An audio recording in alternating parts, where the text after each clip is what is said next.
Hello friends, कैसे हो आप सभी? मस्त होंगे, स्वस्थ होंगे। आशा करता हूँ सब लोग अपनी तैयारी में लग रहे होंगे। आज मैं रीट पात्रता परीक्षा के लिए शिक्षण विधियों की एक बेहतरीन क्लास लेकर आया हूँ। आज की क्लास में हम पेडागोजी के क्वेश्चंस की बात करेंगे दोस्तों, जो कि लगभग आपके रीट पात्रता परीक्षा में लेवल 1 और लेवल 2 के लिए मोस्ट इम्पोर्टेंट होने वाले हैं दोस्तों। बहुत शानदार क्वेश्चन है जो 2011 से 2021 तक एग्जाम में पूछे गए क्वेश्चन भी हैं और संभावित क्वेश्चन भी हैं। बिना किसी देरी के शुरू करते हैं आज का सेशन। देखिए दोस्तों, आज का पहला क्वेश्चन है आपके सामने। भाषा ज्ञान के कितने कौशल होते हैं? तो भाषा ज्ञान के कौशल कितने होते हैं? भाषा ज्ञान के कितने कौशल होते हैं? ऑप्शन देखिए दोस्तों, आपके सामने हैं। ऑप्शन है 1, 2, 3, 4 या 5। भाषा ज्ञान के कौशल कितने होते हैं? दोस्तों, भाषा ज्ञान के 4 कौशल होते हैं दोस्तों। कितने? 4। 4 कौशल होते हैं भाषा ज्ञान के। 4 कौन कौन से होते हैं? LSRW। आप कहोगे सर ये क्या है? LSRW की बात करूँ दोस्तों मैं, तो L का मतलब तो है लिसनिंग, मतलब सुनना। एस का मतलब स्पीकिंग, मतलब बोलना। आर का मतलब है रीडिंग, मतलब पढ़ना। डब्लू का मतलब है दोस्तों लिखना। आप लोगों को बिल्कुल ध्यान रखना है दोस्तों, इनका क्रम एग्जाम में पूछा जाता है, हर बार पूछा जाता है। ये तो कंफर्म एक क्वेश्चन तो इस प्रकार का आता ही है। क्रम पूछेगा तो क्रम क्या है इनका? LSRW। ये तो इंग्लिश में अगर आप लोगों को याद रखोगे तो सिंपल रहेगा, इसलिए मैं ट्रिक बता रहा हूँ कि LSRW। अब उससे आप लोग निकाल लेना। पहला क्वेश्चन है सुनना। सबसे पहले आदमी सुनता है किसी चीज़ को, फिर बोलता है, सुनने के बाद बोलता है, फिर पढ़ता है, फिर लिखता है। तो सुनना, बोलना, पढ़ना, लिखना, LSRW ये भाषा कौशल का क्रम होता है दोस्तों। तो आप लोगों को क्रम ध्यान होना चाहिए। इसके अलावा भी एक क्वेश्चन इस प्रकार से कि इनमें से ग्राह्य कौशल कौन सा है? वेरी इंपॉर्टेंट है दोस्तों, इस प्रकार से क्वेश्चन पूछा जाएगा, ग्राह्य कौशल कौन सा है? तो ग्राह्य कौशल है दोस्तों पढ़ना और सुनना। पढ़ना और सुनना अर्थात रीडिंग एंड लिसनिंग, ये तो है ग्राह्य कौशल। तथा अभिव्यंजनात्मक अभिव्यंजनात्मक कौशल कौन कौन से हैं? मतलब अभिव्यक्त करना या प्रकट करना, तो वह है आपके सामने बोलना या फिर लिखना। बोलना और लिखना अभिव्यंजनात्मक कौशल हैं, जबकि ग्राह्य कौशल हैं दोस्तों पढ़ना और सुनना। तो भाषा ज्ञान के कितने कौशल होते हैं? 4 कौशल होते हैं। चारों कौशल का आपको नाम ध्यान होना चाहिए, चारों का क्रम भी आप लोगों को याद होना चाहिए। यहाँ से एक क्वेश्चन हर बार पूछा जाता है। भाषा सीखने का सर्वोत्तम तरीका कौन सा है? तो भाषा सीखने का सबसे बेस्ट तरीका कौन सा है? रटकर सीखना, व्याकरण आधारित सीखना, प्रयोग एवं संदर्भित आधारित, केवल पुस्तकों पर निर्भर। बिल्कुल सही जवाब हो जाएगा दोस्तों option number C. C option सही जवाब हो जाएगा आपके सामने कि उसने पूछा है दोस्तों भाषा सीखने का सबसे अच्छा तरीका कौन सा है। तो आपके सामने सी नंबर ऑप्शन सही जवाब हो जाएगा, प्रयोग एवं संदर्भ आधारित शिक्षा।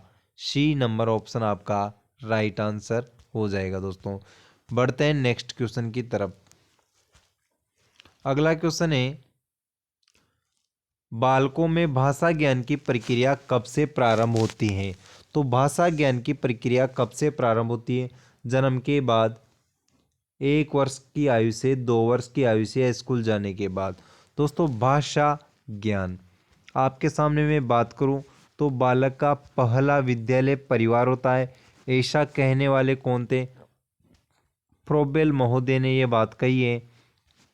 फ्रोबेल महोदय के द्वारा किंडरगार्टन विधि दी गई है दोस्तों। किंडरगार्टन विधि का मतलब है बाल उद्यान, मतलब बालकों का बगीचा। तो फ्रोबेल महोदय के द्वारा कहा गया है कि भाषा भाषा सीखने के लिए बालक का पहला विद्यालय परिवार होता है।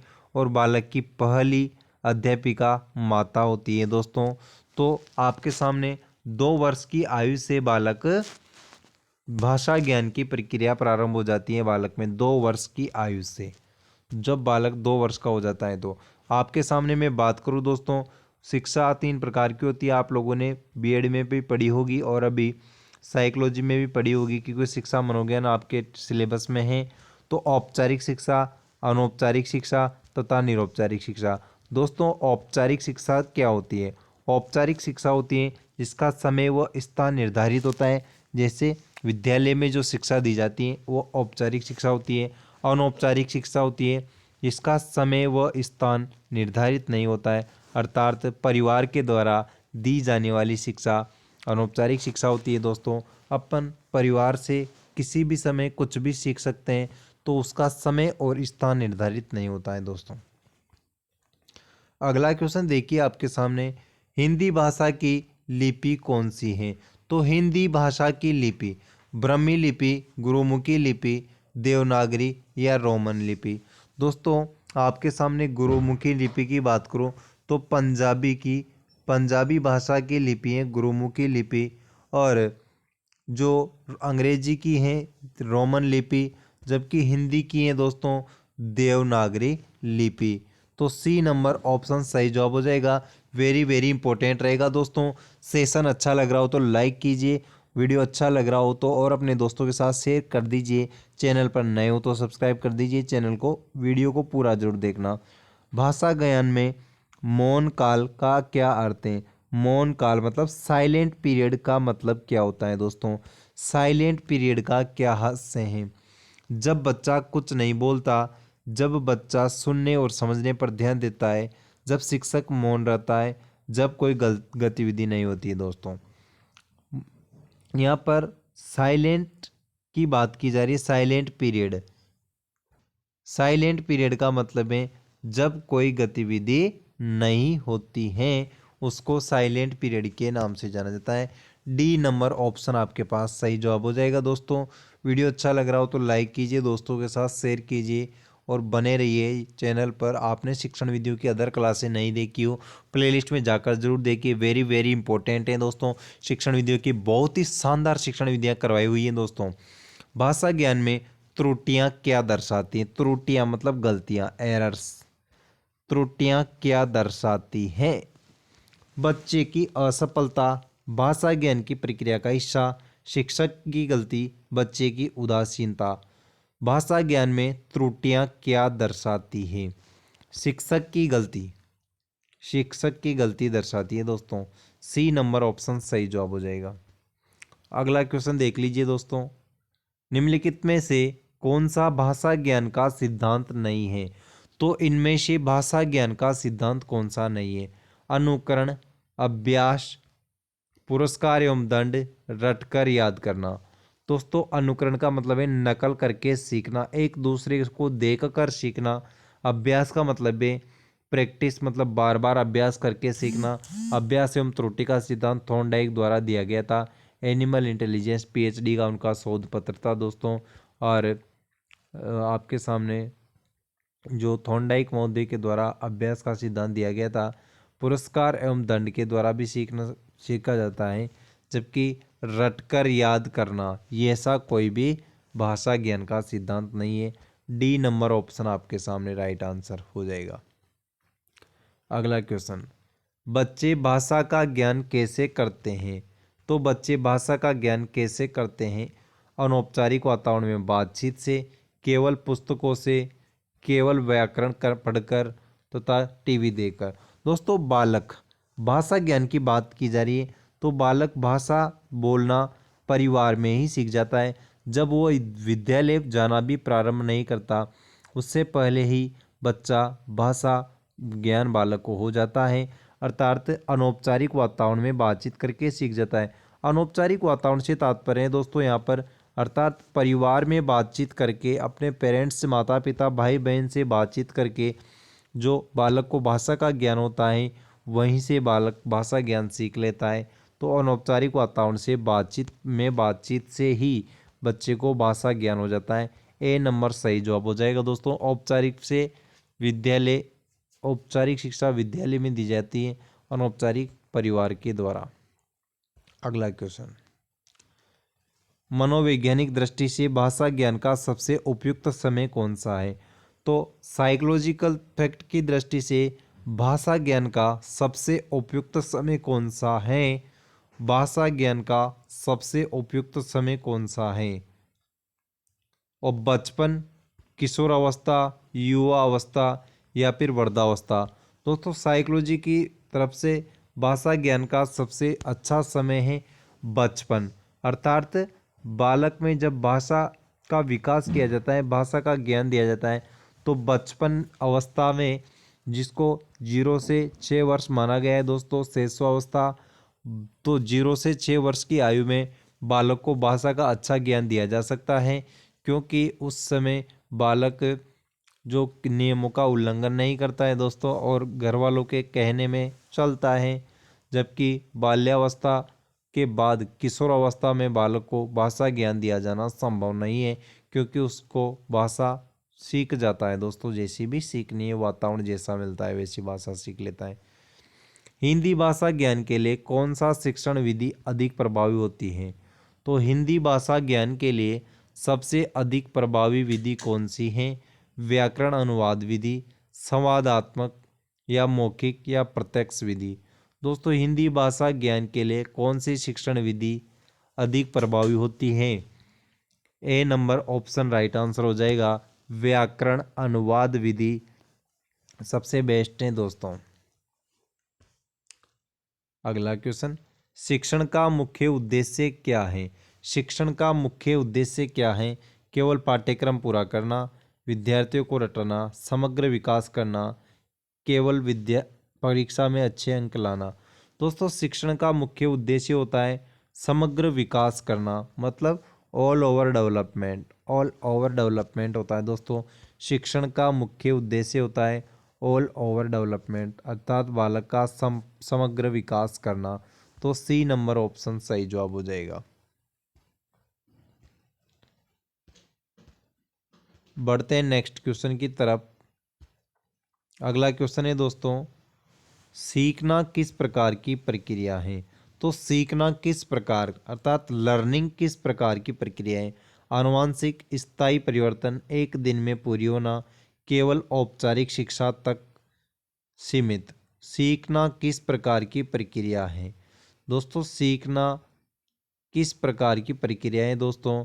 सीखना है स्थायी परिवर्तन की, अर्थात सीखने का मतलब है स्थायी चेंजेस, परमानेंट कुछ चीज़ चेंज हो जाती है जब बालक सीख लेता है। सीखने से मेरा तात्पर्य है दोस्तों अधिगम। अधिगम का मतलब ही लर्निंग होता है, अधिगम का मतलब सीखना ही होता है। तो परिपक्वता के कारण होने वाला परिवर्तन अधिगम नहीं होगा, बल्कि परिपक्वता का अधिगम पर प्रभाव पड़ता है दोस्तों। अगला क्वेश्चन देखना, भाषा ज्ञान में संवादात्मक विधि का क्या महत्व है? तो भाषा ज्ञान में संवादात्मक विधि अर्थात कम्युनिकेटिव मेथड का क्या महत्व है? यह केवल व्याकरण पर ध्यान देती है, ये मौखिक और लिखित दोनों संचार पर ध्यान देती है, यह केवल किताबों पर आधारित है, भाषा ज्ञान के लिए अनुपयोगी होती है। दोस्तों संवादात्मक विधि है दोस्तों, यह मौखिक एवं लिखित दोनों संचार पर ध्यान देती है। तो बी नंबर ऑप्शन सही जवाब हो जाएगा दोस्तों। संवादात्मक विधि से तात्पर्य जो लिखित और मौखिक दोनों पर ध्यान देती है दोस्तों, B number option right answer हो जाएगा। हिंदी भाषा के विकास में सबसे अधिक उपयोगी कौन सा है? तो हिंदी भाषा के विकास में सबसे अधिक उपयोगी माध्यम पुस्तकों का अध्ययन, वार्तालाप और संवाद, व्याकरण नियमों का पालन, अनुवाद अभ्यास। हिंदी भाषा के विकास में सबसे अधिक उपयोगी माध्यम कौन सा है दोस्तों? तो सबसे उपयोगी माध्यम है व्याकरण नियमों का पालन करना। दोस्तों हिंदी की व्याकरण सीखने के लिए व्याकरण में जैसे मान लो संधि के टॉपिक हैं, तो अलग अलग नियम चलते हैं, किस वर्ण का कौन सा अक्षर किस शब्द में चेंज हो जाता है, ये सारे व्याकरण के नियम आपको याद होंगे, तब जाकर हिंदी भाषा के विकास होएगा और सब जाकर आप हिंदी सीख सकोगे दोस्तों। अगला क्वेश्चन, भाषा ज्ञान में त्रुटियों को किस रूप में देखा जाना चाहिए? त्रुटियां मतलब गलतियों को किस रूप में? दंडनीय, अस्वीकार्य या सीखने की प्रक्रिया का एक भाग या फिर शिक्षक की विफलता। दोस्तों वेरी वेरी इंपॉर्टेंट हो जाएगा क्वेश्चन, सीखने की प्रक्रिया का एक भाग। क्वेश्चन छपेगा एग्जाम में भी, स्टार लगा लेना दोस्तों। भाषा ज्ञान में त्रुटियों को किस रूप में देखा जाना चाहिए? त्रुटि मतलब गलती होना। अगर बालक कुछ नया सीख रहा है तो उस दौरान गलती होना स्वाभाविक है दोस्तों। गलती नहीं होगी तो बालक सीखेगा ही नहीं। तो गलती होना भी बहुत ज़रूरी है। न केवल यहाँ पर पढ़ने की बात की जा रही है, बल्कि आप किसी भी चीज़ की बात कर सकते हो। माना कि आप लोग ड्राइविंग करना सीख रहे हो, मतलब गाड़ी चलाना सीख रहे हो, तो अगर आप लोग गाड़ी चलाते वक्त गलती नहीं करोगे, स्टार्टिंग में तो गलती आपसे होएगी। जैसे आप लोग बाइक चला रहे हो तो बाइक से आप एक दो बार गिर भी सकते हो और चांस होते हैं ज़्यादातर गिरने के। लेकिन जब आप लोग गिर जाओगे तो आप लोग किस कारण से गिरे हो, किस वजह से गिरे हो, उस वजह को जानोगे और उसके बाद उसको परमानेंटली सीख जाओगे दोस्तों। तो किसी भी नई चीज़ को सीखने के लिए गलती होना तो स्वाभाविक है, इसलिए सीखने का एक भाई हिस्सा माना जाता है गलती होना। बालकों में भाषा ज्ञान के लिए सबसे उपयुक्त तरीका कौन सा है? भाषा ज्ञान का सबसे उपयुक्त तरीका अनुकरण और अभ्यास, रटकर याद करना, केवल पाठ्य पुस्तक का अध्ययन, केवल परीक्षा की तैयारी। दोस्तों बालकों में भाषा ज्ञान के लिए सबसे बेस्ट मेथड है अनुकरण और अभ्यास, बिल्कुल राइट आंसर है। प्राथमिक स्तर की बात करूं दोस्तों तो नकल कर सीखने पर सर्वाधिक बल दिया जाता है दोस्तों। बालक एक दूसरे की नकल करके सबसे ज़्यादा सीखते हैं। और अभ्यास मतलब बार बार प्रैक्टिस करके, अर्थात उनको चीज़ें रटाई जाती हैं। तो अभ्यास करने से, अनुकरण करने से उनको सीखने में आसानी रहती है दोस्तों। ध्यान होना चाहिए आप लोगों को। सेशन अच्छा लग रहा हो तो लाइक कर दीजिए, दोस्तों के साथ शेयर कर दीजिए। भाषा ज्ञान में प्रोत्साहन क्यों आवश्यक है? प्रोत्साहन मतलब मोटिवेशन, अभिप्रेरणा क्यों आवश्यक है? ताकि बच्चे डर कर रखे, ताकि बच्चों में सीखने की रुचि बनी रहे, ताकि वे परीक्षा में अच्छे अंक लाए, ताकि वे केवल शिक्षक के निर्देशों का पालन करें। दोस्तों मोटिवेशन, मोटिवेशन से तात्पर्य है अभिप्रेरणा। आपके सिलेबस में है, सेकंड ग्रेड में अलग से सिलेबस है दोस्तों। सेकंड ग्रेड में अलग से टॉपिक दिया हुआ है सिलेबस में, मोटिवेशन अर्थात अभिप्रेरणा। तो आप लोगों को ध्यान होना चाहिए। जब आपके सामने मैं बात करूं, अभिप्रेरणा दो प्रकार की होती है दोस्तों, आंतरिक अभिप्रेरणा और बाह्य अभिप्रेरणा। आंतरिक अभिप्रेरणा और बाह्य अभिप्रेरणा, आंतरिक अभिप्रेरणा और बाह्य अभिप्रेरणा, यहाँ से भी एग्जाम में क्वेश्चन पूछ लेता है। तो भाषा ज्ञान में प्रोत्साहन क्यों आवश्यक है? प्रोत्साहन, भाषा ज्ञान में प्रोत्साहन में मतलब मोटिवेशन इसलिए आवश्यक है ताकि बच्चों में सीखने की रुचि बनी रहे दोस्तों। वेरी वेरी इंपॉर्टेंट है, रुचि होना बहुत ज़रूरी है। रुचि के बिना बालक सीखेगा नहीं दोस्तों। तो मोटिवेशन, अगर अंदर से बच्चा मोटिवेट है, किसी चीज़ को सीखने के लिए मोटिवेट है, तो उसको सीखने में रुचि रहेगी दोस्तों। जैसे कोई बालक सेकंड ग्रेड की तैयारी कर रहा है, कोई छात्र सेकंड ग्रेड की तैयारी कर रहा है, तो अगर अपनी खुद की इंटरेस्ट है, उसकी रुचि है, अभिरुचि है, तो वो मोटिवेट हैं, तो उसकी रुचि अपने आप होगी। तो बच्चों में सीखने की रुचि बनी रहे, इसीलिए मोटिवेशन आवश्यक है। इसलिए अपन को भी समय समय पर गाइडेंस और मोटिवेशन की ज़रूरत पड़ती है इस उम्र में भी। सृजनात्मक लेखन का मुख्य उद्देश्य क्या है? Creative writing. सृजनात्मक लेखन का मुख्य उद्देश्य बच्चों को रचनात्मक बनाना, उन्हें केवल व्याकरण सिखाना, उन्हें केवल निबंध लिखना सिखाना, उन्हें किताबें पर निर्भर रहना। तो राइट आंसर हो जाएगा ऑप्शन नंबर ए, बच्चों को रचनात्मक बनाना। दोस्तों यहाँ पर बात की जा रही है क्रिएटिव चाइल्ड मतलब सृजनात्मक बालक की मैं बात करूँ तो सृजनात्मक बालकों में अपसारी चिंतन पाया जाता है। अपसारी चिंतन आपके सिलेबस में व्यक्तिगत विभिन्नता टॉपिक है, वेरी इंपॉर्टेंट है, वहाँ से भी। और अभी रीट पात्रता में 30 नंबर की साइकोलॉजी आएगी, तो आप लोगों ने पढ़ ली होगी। नहीं पढ़ी हो तो अपनी जो टीचिंग मेथड की क्लासें हैं वहाँ पर पेडागोजी के क्वेश्चन मैंने डाल रखे हैं। शिक्षण विधियों हिंदी के लिए बेहतरीन क्लासें, राजस्थान इतिहास की अलग से प्लेलिस्ट बनी हुई है। जिन लोगों ने नहीं देखी हो तो प्लेलिस्ट में जाकर कंप्लीट क्लासों को देख लीजिए। बहुत ही शानदार रणनीति से रीट की तैयारी करवाई हुई है दोस्तों। एग्जाम में आप लोगों को बहुत सहायता मिलने वाली है। तो सृजनात्मक लेखन का मुख्य उद्देश्य क्रिएटिव चाइल्ड का मुख्य उद्देश्य है बच्चों को क्रिएटिव बनाना। तो ए नंबर ऑप्शन आपका राइट आंसर हो जाएगा।